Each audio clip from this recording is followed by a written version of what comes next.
عبادي الذي أنعمت عليهم وأني فضلتكم على العالمين صدق الله العظيم. تمام تعریفیں اللہ رب العالمین کے لیے. درود و سلام نبی آخر زمان محمد عربی صلی اللہ علیہ وسلم پر. سامعین محترم، آج کی تراویح میں پہلے پارے کے آغاز سے دوسرے پارے کے ربع تک سوا پارے کی تلاوت کی گئی. آغاز سورہ فاتحہ سے ہوتا ہے، جس میں بندہ مومن اللہ رب العالمین سے ہدایت کی دعا مانگتا ہے، سیدھے راستے کی طلب کرتا ہے.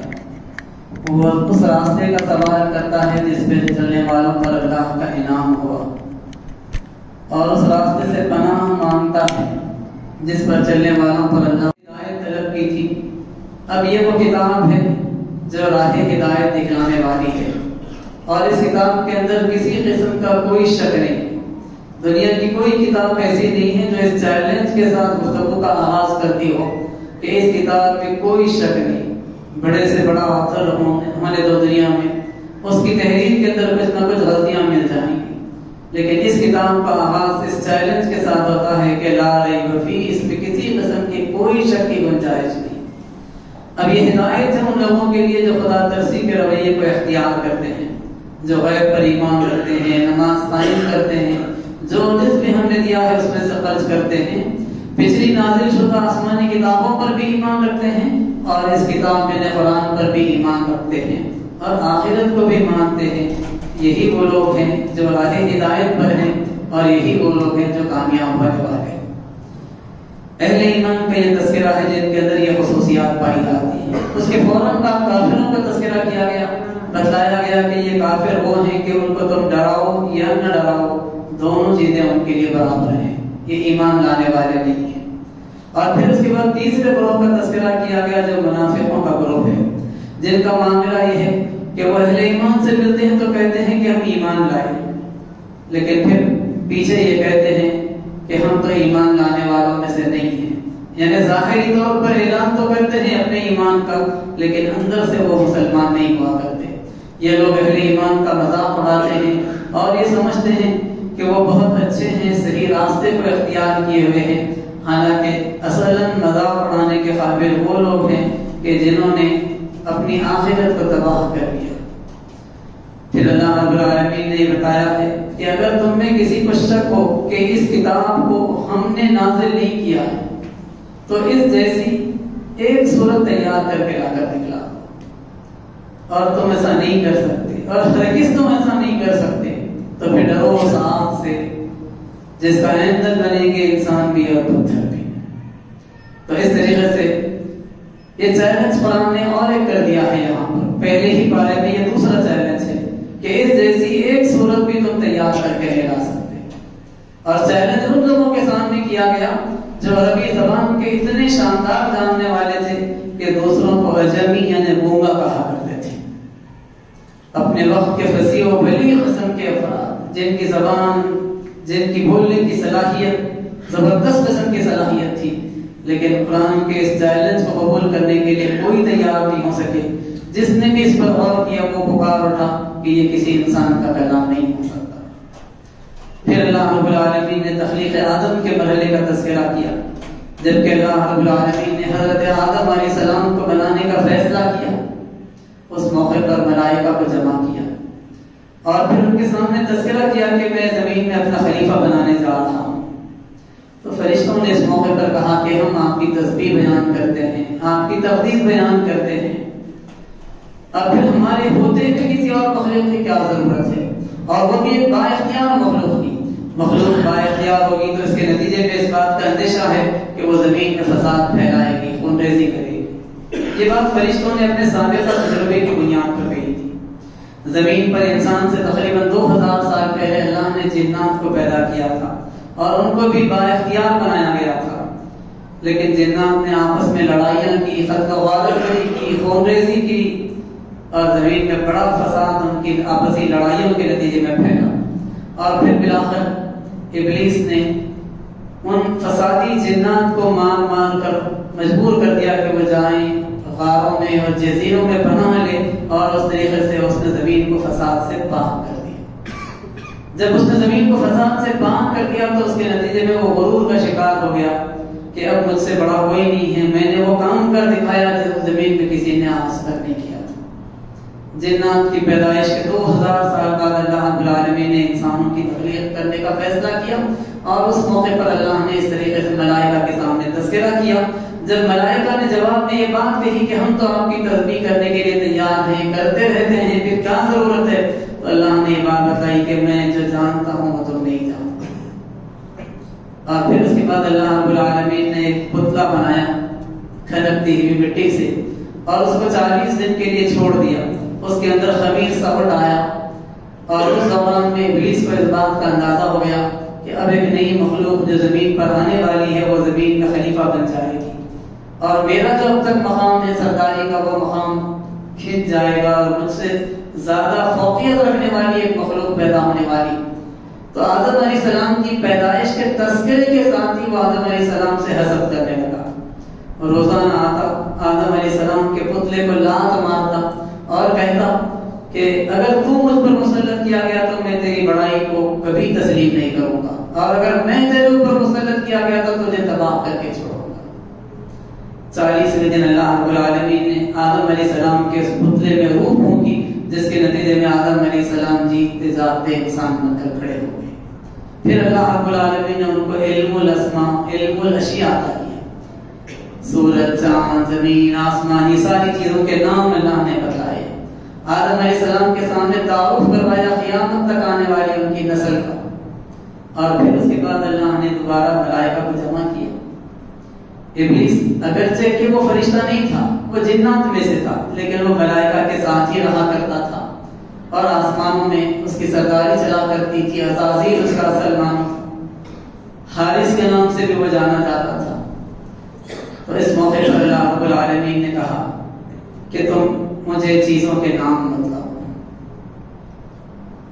چیزوں کے نام کا جب سوال کیا گیا تو فرشتے پکار اٹھے، لا علم لنا الا ما علمتنا، اے اللہ ہم تو اتنا ہی علم رکھتے ہیں جتنا علم آپ نے دیا ہے۔ علم رکھنے والی ذات تو آپ کی ذات ہے، حکمت والی ذات تو آپ کی ذات ہے۔ اللہ نے اس موقع پر آدم علیہ السلام سے کہا کہ آدم تم ان چیزوں کے نام بتلاؤ۔ آدم علیہ السلام نے ان چیزوں کے نام بتلائے۔ تو اس موقع پر فرشتوں نے یہ کہا کہ اللہ رب العالمین تو ہی یقیناً جاننے والا ہے، غیب کا علم تیرے پاس ہے۔ اللہ نے اس موقع پر حکم دیا کہ آدم کے آگے جھک جاؤ۔ تو اس موقع پر سارے کے سارے فرشتے سجدہ ریز ہو گئے، لیکن ابلیس سجدہ کرنے سے انکار کرنے والوں میں شامل ہوا، اور اس نے اعلان کر دیا کہ میں بڑا ہوں، میں کیوں آدم کے آگے جھکوں، میں آگ سے بنایا گیا ہوں، آدم مٹی سے بنائے گئے ہیں۔ آگ کی خصوصیت یہ ہے کہ وہ بلندی کی طرف جاتی ہے اور مٹی نیچے کی طرف جاتی ہے۔ میں آدم کے بالمقابل بڑا مقام رکھتا ہوں، میں آدم کے آگے سجدہ نہیں کروں۔ یہ جو سجدے کا حکم تھا وہ اصل سجدہ تعظیمی تھا، یہ سجدہ عبادت نہیں تھا، اور سجدہ تعظیمی پچھلی امتوں کے لیے جائز تھا، اس امت کے لیے تو سجدہ تعظیمی کو بھی اللہ نے حرام ڈکلیئر کر دیا۔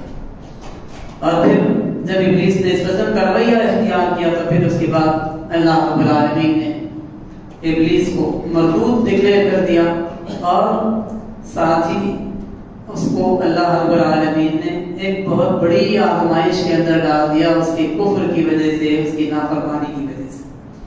اس موقع پر اس نے اللہ رب العالمین سے کہا کہ مجھے مہلت دیجیے، اور اگر تم مہلت دے تو میں ثابت کر کے دکھلاؤں گا کہ آدم کو میرے اوپر بڑائی یا برتری دینے کا جو فیصلہ تو نے کیا ہے وہ غلط فیصلہ۔ اللہ رب العالمین نے آدم علیہ السلام کو جنت میں رہنے کا حکم دیا، اور کہا کہ ایک درخت کو چھوڑ کر تم کو جنت میں پوری آزادی ہے کہ جہاں چاہو رہو اور جو چاہو کھاؤ پیو۔ اور پھر اللہ رب العالمین نے ان کی بستی سے حضرت حوا علیہ السلام کی تخلیق کی۔ دونوں ایک عرصے تک جنت کے اندر رہے۔ ابلیس کو یہ چیز دیکھی نہیں جاتی تھی، وہ آدم علیہ السلام کے پاس آیا اور ان کو وسوسے ڈالنے لگا اور کہنے لگا کہ دیکھو تم کو درخت سے منع کیا گیا ہے، کبھی تم نے سوچا کیوں منع کیا گیا ہے؟ تم اگر اس درخت کا پھل کھا لو گے تو تمہیں ہمیشہ کی زندگی مل جائے گی، تم اس نعمت بھری جنت تم سے کبھی نہیں نکلو گی۔ یہاں تک کہ اس نے بربر آ کر حضرت آدم اور حضرت حوا کو اس درخت کا پھل جس سے منع کیا تھا کھلا دیا۔ جیسے ہی انہوں نے وہ درخت کا پھل کھایا ان کے لباس اتروا دیے گئے، اور پھر اس کے بعد انہوں نے جب توبہ کی تو اللہ رب العالمین نے توبہ تو قبول کر لی، لیکن کہا کہ اب تمہارا مقام جنت نہیں ہے، تم زمین پر جاؤ اور اب یہ تمہارا امتحان ہوگا۔ جو کوئی بھی ابلیس کے ساتھ ٹکر لیتے ہوئے زمین پر زندگی گزارے گا، سیدھے راستے پر چلتا رہے گا، اس کو دوبارہ جنت میں جگہ ملے گی۔ اب اس وقت تک جنت نہیں ملے گی جب تک کہ ابلیس کی کشمکش کے اندر تم کامیاب نہیں ہو جاؤ گے۔ پھر اللہ رب العالمین نے بنی اسرائیل کے تذکرے کا آغاز کیا۔ بنی اسرائیل دنیا کی وہ قوم ہے جسے اللہ نے 2500 سال تک انسانوں کی امامت کے منصب پر فائز کیا، اور اللہ رب العالمین نے 2500 سال تک جتنے نبی دنیا کے اندر بھیجے وہ سارے کے سارے بنی اسرائیل کے اندر بھیجے تھے۔ حضرت یعقوب علیہ السلام کا نام اسرائیل تھا۔ یہ یعقوب علیہ السلام حضرت ابراہیم علیہ السلام کے پوتے اور اسحاق علیہ السلام کے بیٹے تھے، اور انہی کے نسل بنی اسرائیل کہلاتی ہے۔ چنانچہ ان لوگوں سے اللہ رب العالمین نے یہ کہا کہ دیکھو تم اپنے عہد پر قائم رہو، تمہارا معاملہ یہ نہیں ہونا چاہیے کہ تم نیکی کا حکم دوسروں کے لیے تو کرو، خود اپنے آپ کو بھول جاؤ۔ اور اے بنی اسرائیل، جو نعمتیں میں نے تم کو دی ہیں ان کو یاد رکھو کہ دنیا کی دوسری قوموں پر میں نے تم کو فضیلت کی، دنیا کے انسانوں کا امام بنایا، پیشوا رہبر و رہنما بنایا۔ بنی اسرائیل کا تذکرہ کیا گیا کہ ان کے اوپر اللہ نے فرعون کو جب مسلط کیا تو فرعون ان کے بیٹوں کو ذبح کرتا تھا، بیٹیوں کو چھوڑ دیتا تھا، یہاں تک کہ اللہ نے اس ظلم عظیم سے ان کو نجات دی اس طریقے سے کہ فرعون کو غرق کر دیا گیا۔ بنی اسرائیل صحرائے سینا کو پہنچائے گئے۔ جب صحرائے سینا کو پہنچائے گئے، بنی اسرائیل موسیٰ علیہ السلام کے ساتھ طور پہاڑ پر گئے، 70 نمائندوں کو لے کر موسیٰ علیہ السلام وہاں پر گئے۔ وہاں جانے کے بعد انہوں نے اللہ رب العالمین کی نشانیاں دیکھی، اور پھر اس کے بعد بھی انہوں نے مزید مطالبہ کیا کہ ہم چاہتے ہیں کہ اللہ کو اپنی آنکھوں سے دیکھ لیں۔ جیسے ہی مطالبہ انہوں نے کیا کہ ایک زبردست چیخ تھی جس کے نتیجے میں وہ سارے کے سارے مر گئے۔ موسیٰ علیہ السلام نے التجا کی کہ پروردگار میری قوم کے یہ نمائندے آئے ہیں، ان کو جا کر واپس قوم کے درمیان میں رپورٹ دینی ہے، لیکن اگر یہ لوگ اس طریقے سے ختم ہو گئے تو میں آزمائش میں مبتلا ہو جاؤں گا۔ تو اللہ نے ان کی درخواست کو قبول کیا۔ ثم بعثناکم من بعد موتکم، مرنے کے بعد دوبارہ لوگوں کو زندہ کر دیا، اور پھر اس کے بعد وہ لوگ واپس گئے۔ اللہ رب العالمین نے صحرائے صحرا میں رہنے کا ان کے لیے انتظام کیا، بادل لا کر کھڑا کیے، دھوپ سے بچنے کا انتظام کیا۔ موسیٰ علیہ السلام کو حکم دیا کہ موسیٰ فلاں چشمے فلاں چٹان پر اپنی لاٹھی مارو، وہاں سے پانی کے 12 چشمے بہہ نکلے۔ پھر موسیٰ علیہ السلام کو اللہ رب العالمین نے من و سلوہ کے ذریعے سے مدد دی، غذا کا انتظام ہو گیا۔ یہ ساری نعمتیں دے کر مطالبہ کیا گیا کہ تم اللہ کی بندگی کرو، اس کی نافرمانی مت کرو، لیکن قوم نے کچھ عرصے کے بعد یہ کہنا شروع کیا کہ موسیٰ یہ من و سلوہ کھاتے کھاتے ہم تھک گئے ہیں، اب ہم کو لہسن چاہیے، ترکاری چاہیے، پیاز چاہیے، ساگ چاہیے۔ ایک لمبی لسٹ انہوں نے پیش کر دی۔ موسیٰ علیہ السلام نے کہا کہ کسی شہر کی طرف نکل جاؤ، وہاں تم کو شاید یہ چیزیں مل جائیں۔ یہاں پر اللہ رب العالمین نے اس واقعے کو روکا ہے، اور پھر مزید اس واقعے کا تذکرہ آگے 6 پارے کے اندر کیا۔ بنی اسرائیل کی اس روش کو بیان کیا گیا کہ یہ لوگ اتنے نادان تھے کہ اللہ نے ان کی آزمائش کے لیے ان کے اندر ہاروت اور ماروت کو بھیجا۔ یہ فرشتے انسانی شکل میں ان کے اندر آئے اور کہا کہ دیکھو ہم تمہارے لیے ایک آزمائش ہے، لیکن اس کے باوجود یہ لوگ ان سے جادو سیکھنے لگے اور کہنے لگے کہ ہم کو وہ جادو سکھلاؤ جس کے نتیجے میں شوہر اور بیوی کے درمیان میں تفرقہ پیدا کیا جا سکتا ہے، جدائی ڈالی جا سکتی ہے۔ حالانکہ فرشتے کہتے تھے کلا کلا، جو انسانی شکل میں تھے، کہ ہم تمہارے لیے آزمائش ہیں، لیکن قوم بنی اسرائیل کا یہ رویہ جاری رہا۔ انہوں نے پیغمبر کی بات کو ماننے کے بجائے انکار کا رویہ اختیار کیا۔ پھر اللہ رب العالمین نے یہ بات بتلائی کہ دیکھو حضرت ابراہیم علیہ السلام کو ہم نے آزمایا تھا، اور ان آزمائشوں میں ان کو بہت اچھی طریقے سے پایا کہ وہ پوری استقامت کے ساتھ لگے رہے، تو ہم نے اعلان کیا کہ ابراہیم ہم تم کو ساری دنیا کے انسانوں کا لیڈر بناتے ہیں۔ ابراہیم علیہ السلام نے سوال کیا کہ اے اللہ کیا میری اولاد سے بھی یہ وعدہ ہے؟ تو کہا گیا کہ ظالموں سے وعدہ نہیں ہے، یعنی تمہاری اولاد میں جو تمہارے فالوورز ہوں گے، جو تمہارے پیروکار ہوں گے، ان سے تو وعدہ ہے، لیکن جو تمہاری اتباع نہیں کریں گے ان سے میرا یہ وعدہ نہیں ہے۔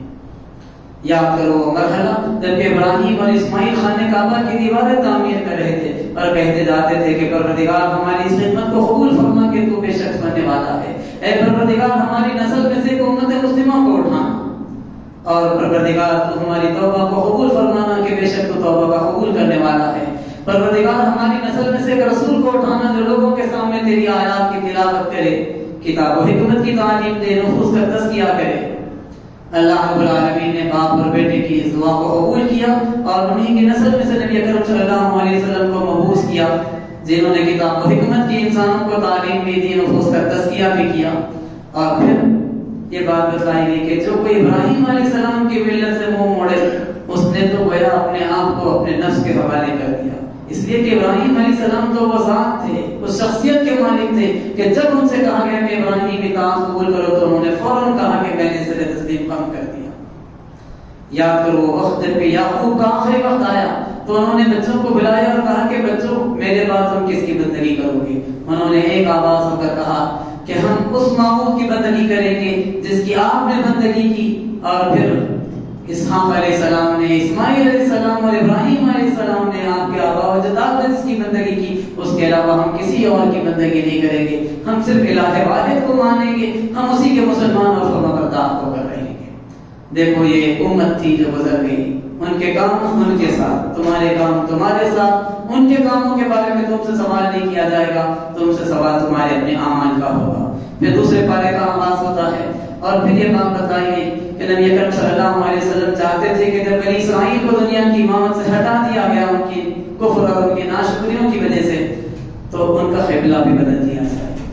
اللہ کے رسول بار بار آسمان کی طرف دیکھتے تھے، یہاں تک کہ ایک موقع پر اللہ کے رسول جبرائیل علیہ السلام سے کہا کہ جبرائیل میں چاہتا ہوں کہ قبلہ بدل دیا جائے، تو جبرائیل علیہ السلام نے کہا کہ اللہ کے رسول میں بھی خدا کا ایک عاجز بندہ ہوں، آپ اللہ ہی سے دعا کیجیے۔